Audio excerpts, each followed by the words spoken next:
Magandang hapon sa lahat. Andito na naman ang inyong lingkod na naglalakad dito. Ito, patay na yung mga damo. Kasi tuwing winter, pinapabayaan yan kasi mamamatay sila. Pero by siguro maalilinisan na nila to, hindi magtagal, mga sa May ganun.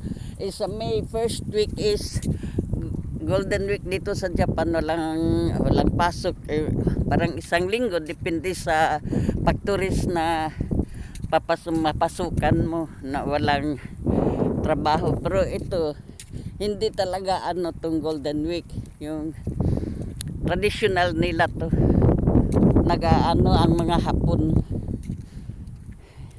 dito. Kasi ito reservation, ito na park para to sa yung halimbawa may trahedya, pwede dito mag tent, evacuation center, ganon. Pwedeng gawin evacuation center na pwede din araw-araw dito ka mag-exercise, maglakad-lakad. Wala ka namang ibang ginagawa sa bahay, lalo na mga katulad ng mga matanda na hindi na pwedeng magtrabaho.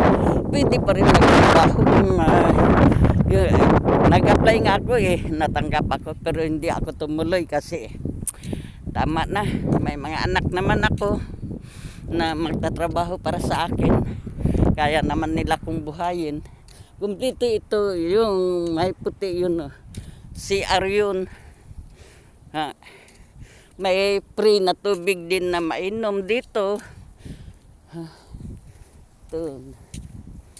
Kung gusto mong mag-relax, kasi whole day na ako doon sa bahay kanina, kaya ako lumabas kasi boring naman din doon sa bahay.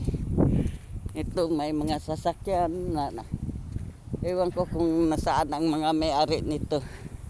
Siguro napakalinis. Wala namang nag-maintain dito ngayon kasi panahon ng taglamig, pero malinis talaga. Yung mga tao hindi nagtatapon ng mga basura nila dito. Thank you so much for watching. Sana ipagpatuloy ninyo ang inyong suporta sa akin. Hanggang sa huli, hanggang sa muli, magkita-kita kits tayo sa sunod.